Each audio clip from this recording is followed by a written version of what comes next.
পেয়ারা হাজিরিন, এই দেশের লক্ষ লক্ষ মানুষ বিএনপির সমর্থক ভোটার যদি মহাসচিব বলে বিএনপি শরিয়া আইনে বিশ্বাসী নয়, যদি মহাসচিব বলে কোরআনের সাথে রাজনীতির সম্পর্ক নাই, আমরা বলবো এমন বিএনপির সমর্থক যারা হবে এরপরও যদি সমর্থন করে এরাও বেঈমান হয়ে যাবে।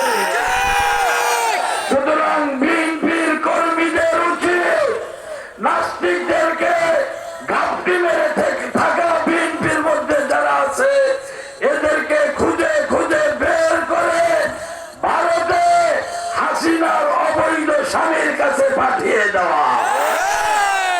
এদের আস্তানা বাংলার জমিনে হবে না।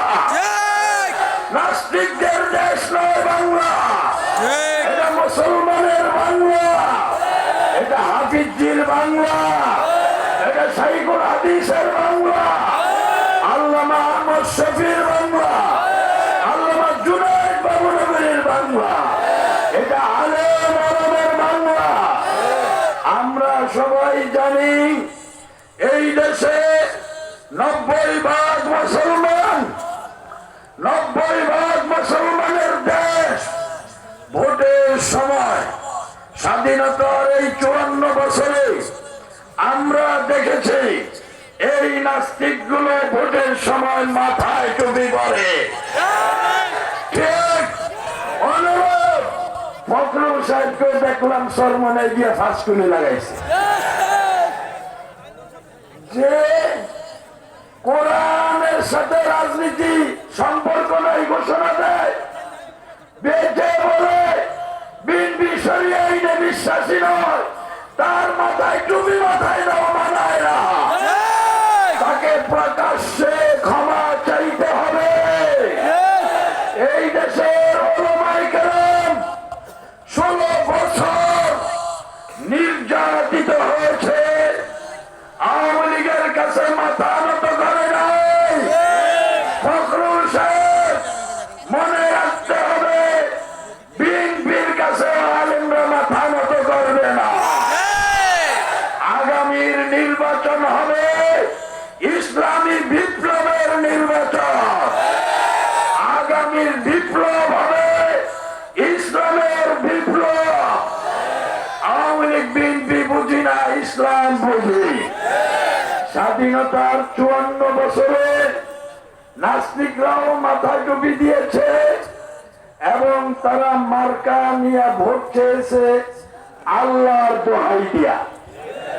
তারা বলেছে, বলতো আল্লাহ আল্লাহ বলিয়া ভোট দিবেন হাসিয়া। এই আল্লাহ স্লোগান প্রত্যেকটা দলই, বিএনপি বলেন, আওয়ামী লীগের মতো কাফের দল বলেন, এরাও আল্লাহর নাম নেয়। এরা এই কথা বলে না রাম রাম বলিয়া ভোট দিবেন হাসিয়া। এই কথা কি বলে? এই কথা বলে না, কারণ এটা 90% মুসলমানের দেশ। রাম আর বামের নাম নিলে এই দেশের জনগণ কাউকে ক্ষমতায় দেখতে চায় না। রাম আর বামের নাম নিলে এই দেশের জনগণ ভোটও দেয় না। তাই তারা রাম আর বাম এই কথাগুলো বলে ক্ষমতায় যাওয়ার আগে অথবা ক্ষমতায় গিয়া, কিন্তু ক্ষমতায় নির্বাচনের সময় টুপি মাথায় দিয়া ফজর এক মসজিদ, জোহর আরেক মসজিদ, আসর আরেকটা, মাগরিব আরেকটা, মানে এর মতো বিশ্ব মুসল্লি আর নাই। কথা ঠিক না বেঠে? এর মতো মুসল্লি আর নাই। তাই সুতরাং আপনাদেরকে আমাদেরকে সজাগ নজর রাখতে হবে। আমরা যদি ইসলাম চাই, ইসলামের দুশমন কারা কারা এদেরকে চিহ্নিত করে এখন থেকেই বয়কটের সিদ্ধান্ত নিতে হবে। সুতরাং আগামী নির্বাচনে নাস্তিকরা যদি বলে আল্লাহ আল্লাহ বলিয়া ভোট দিবেন হাসিয়া, বাম হাতে থাবো। কোন হাতে? বাম হাতে। নাস্তিকদের মুখে আল্লাহ শুনতে চাই না। পাশাপাশি গত 16 বছর এই দেশে 13 সালে 5ই মেতে শত শত হাজারের অধিক আলেমদের খনি আওয়ামী লীগ। 21 সালে মুক্তির পক্ষ বিপক্ষ নিয়ে মুক্তির বিপক্ষে আলেমরা ছিল। মুক্তিকে প্রতিষ্ঠিত রাখার জন্য আরো 21 জন হাফেজ আলেমকে শহীদ করেছে আওয়ামী লীগ।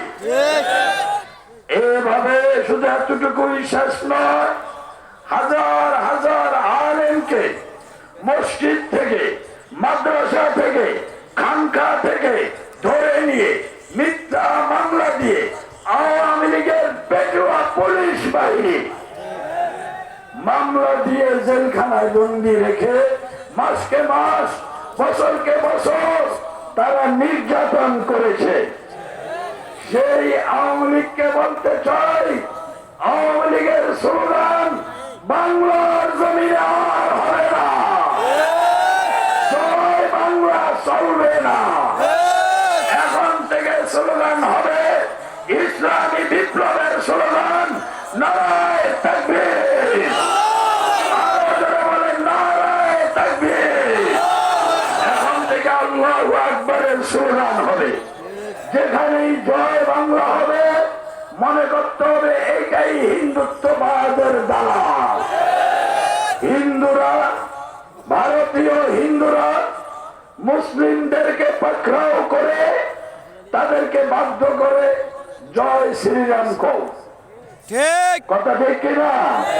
জয় শ্রীরাম কও। আর বাংলাদেশের ওই দালালরা জয় শ্রীরামের সাথে মিলাইয়া বানাইছে জয় বাংলা। ছেলের নামও রাখছে জয়। কথা বুঝতে পারছেন? ছেলের নামও জয়। এই জন্য যেই হাসিনা ভারতের দালাল পৃথিবীর কোন মুসলিম দেশ, ইহুদি দেশ